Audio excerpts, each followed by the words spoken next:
Court में सुनवाई हुई, क्या कुछ हुआ? देखिए, उस केस में आपको जानकारी के लिए आप लोगों को बता दें अभी फ़िलहाल कि वो 3 केसेस हुए हैं और 3 केसेस में पुलिस के द्वारा जो है सो बोल रहे हैं कि अनुसंधान में हमको और पूछताछ की ज़रूरत है। तो 7 दिन का जुडिशियल रिमांड को माना गया था, लेकिन जज साहब बहुत मशक्क़त के बाद चूँकि कुछ चीज़ को कोर्ट के सामने रखी गई तो 24 घंटा के लिए इनको रिमांड पर दिया गया है। 24 घंटा के लिए, इससे ज़्यादा का बात अभी चूँकि मेरिट पर केस पर जब देखा जाएगा तो कुछ धाराएँ ऐसी है जो देखने से पता चलता है कि वो धारा आईपीसी में है ही नहीं, ऐसे धाराओं का भी इम्पोजिशन हुआ है। तो सब भी न्यायालय के समक्ष संज्ञान में आया, जिस पर न्यायालय ने करीब थोड़ा सा तेवर जो है सो उस पर अपना रखे कि ये कुछ धाराएं ऐसे है। तो यही निर्देश स्पेशली दिया गया कि आप जो भी नियम पालन है, टॉर्चर नहीं करेंगे, मारपीट नहीं करेंगे, ये सब कहते हुए न्यायालय ने उनको। सर, सूचना ऐसी बाहर निकल के आ रही कि जो तमिलनाडु पुलिस है वो ट्रांजिट रिमांड पे ले जाएगी, अगर ले जाती अभी तमिलनाडु पुलिस की जो भी बात है, अभी इस केस में मनीष कश्यप जी के संबंध में सब मनगढ़ंत बात है। अच्छा, वो बात से कहीं कोई लेना देना नहीं है। अभी सिंपल ये बात समझिए कि ये बिहार पुलिस ने जुडिशियल रिमांड से निकाल के पुलिस रिमांड की बात कही है, तो पुलिस रिमांड इनको 24 घंटे का मिला है। 24 घंटे का। यही खबर के दृष्टिकोण से आप लोगों के लिए है। मनीष कश्यप की गलती क्या है सर? अब गलत और सही का निर्णय तो न्यायालय देते हैं, इस पर हम लोग अपराध क्या है सर? अपराध वगैरह के बारे में इन पर जो एलिगेशन है कि इनके द्वारा एलिगेशन यही है कि कुछ ऐसे वीडियो को उन्होंने शेयर किया जिससे ये हुआ, तो यही सब चीज़ है और कोई बात नहीं है। तो उस पर हम लोग का कुछ नहीं, इनका जुडिशियल रिमांड का बात था, वही बात उस पर जो जुडिशियल रिमांड मांगते वक्त क्या कुछ कह रही थी यू, किस बेसिस पे मांग रही थी? उनका यही कहना है कि अनुसंधान पूरा नहीं हुआ है, इसमें कुछ पूछताछ और फर्दर 24 घंटा में वो नहीं हुआ है, तो 24 घंटा का जो है सो इनको और फर्दर टाइम चाहिए। 167 जो है सीआरपीसी, उस धारा के अंतर्गत इन्होंने कहा है और माननीय न्यायालय ने उनको जो है सो स्वीकार अभी 24 घंटा के लिए किया है। इतना ही चीज़। सर, मनीष कश्यप ने अपना गुनाह कबूल कर लिया? ये सब बातें जो है सो कन्फेशनल स्टेटमेंट की बातें कही जा रही है, लेकिन इस तरह की कोई बात अभी नहीं है, कोई गुनाह नहीं है। देखिए, आप एक चीज़ समझिए कि जब किसी भी व्यक्ति पर केस होता है, अनुसंधान होता है, चार्जशीट होता है, कन्फेशनल स्टेटमेंट का कोई महत्व नहीं होता है।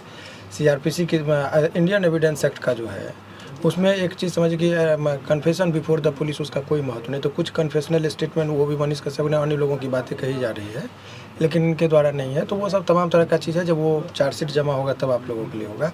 अभी फ़िलहाल यही समझिए कि जुडिशियल रिमांड, हालांकि वो चूँकि ये पूरा केस ही जुडिशियल रिमांड का जो क्वेरी था, जज साहब का ये कहना था कि ये होल केस डॉक्यूमेंट्स पर आधारित है, वो जुडिशियल रिमांड की ज़रूरत कहाँ पड़ती है, वो एक आप जानना चाहेंगे। हमने जुडिशियल रिमांड वो गलत टर्म का दिया, पुलिस रिमांड की बात हो रही है। तो पुलिस रिमांड का ज़रूरत तब होता है जब कोई अनुसंधान में फर्दर पूछताछ की ज़रूरत है। मान लीजिए किसी ने हत्या कर दी, किसी ने हत्या कर दी और हत्या करने के बाद लाश को कहीं छुपा के रखा। अब वो व्यक्ति को गिरफ्तार हुआ, 24 घंटा में पता नहीं चल रहा है लाश वगैरह का। वो माने एक उदाहरण मैं दे रहा हूँ। ऐसे विकट परिस्थिति में लोग कहता है कि कुछ और रहेगा तो हमको कुछ साक्ष्य संग्रह हो जाएगा। इस केस में डॉक्यूमेंट्स पर आधारित केस है, सारा चीज़ एलिगेशन डॉक्यूमेंट्स पर है। यही है कि इन्होंने कुछ वीडियो वायरल किया जिससे 2 राज्यों के बीच में तनावपूर्ण स्थिति हुई, ये एलिगेशन है। तो वो डॉक्यूमेंट्स है, वो सारा चीज़ ऑन रिकॉर्ड है। तो वो चीज़ का जो है सो 7 दिन का जुडिशियल रिमांड, इसीलिए जज साहब ने उनके रिमांड का जो था, उनका पुलिस रिमांड की बात जो कही जा रही थी, उनको उन्होंने इनकार करते हुए कहा कि नहीं, तो बहुत ज़्यादा मशक्क़त के बाद 24 घंटे के लिए उनको दिया गया। अगर मनीष कश्यप को सज़ा होती है तो कितनी उम्र की? सज़ा की बात अभी छोड़िए, वो सब ट्रायल में होगा। अभी आप लोगों के लिए खबर ये है कि पुलिस कस्टडी जो होता है वो थोड़ा लोगों के मन में डर होता है, टॉर्चरिंग का एक डर रहता है।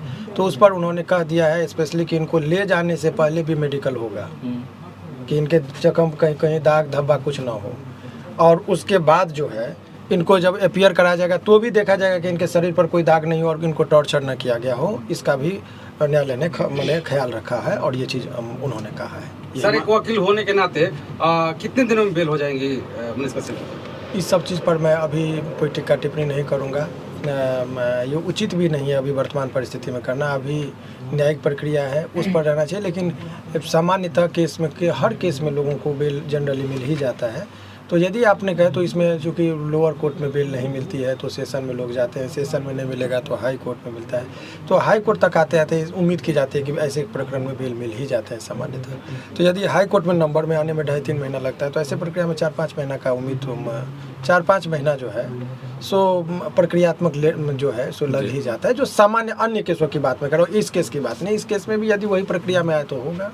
सर दोबारा पुलिस फिर रिमांड में तो नहीं ले सकती? बार बार रिमांड पर क्यों लिया जा रहा है प्रशासन के द्वारा मनीष कश्यप को? अब उस पर हम जब बयान देंगे तो पॉलिटिकल हो जाएगा, इसीलिए उसके लिए पॉलिटिकल लोग हैं वो लोग बयान देंगे, बेहतर है। वो जो भी चीज़ है आप समझिए, पुलिस कह रही है कि हमारे पास रिक्वायरमेंट है, कानूनी रूप में यही कह रही है, लेकिन वो राजनीतिक रूप क्या है तो वो तो राजनीतिक पार्टी वाले लोग अपना बयान देंगे, आप उन लोगों से बयान लीजिए।